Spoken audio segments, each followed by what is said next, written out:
Hello everyone, this is Ellie Clark from Lab 130, and today I'm going to show you how to log into Canvas.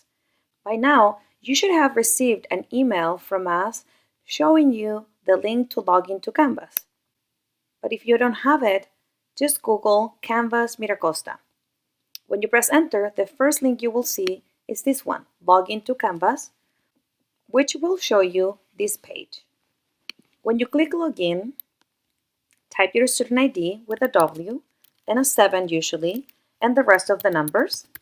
And your password should have capital letters, small letters, or symbols and characters like $, exclamation point, parentheses, etc.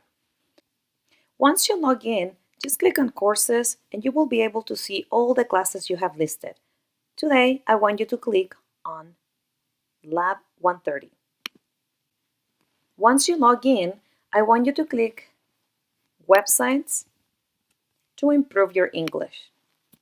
This will take you to US Learn's, Burlington English, Project Success, and Free Typing. These are the links you will be using every day. But you also have other links that you can practice at home with your family or your children.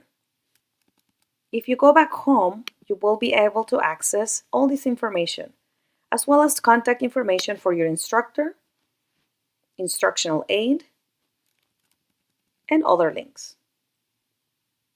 I hope you find this tutorial useful. See you in class soon. Bye.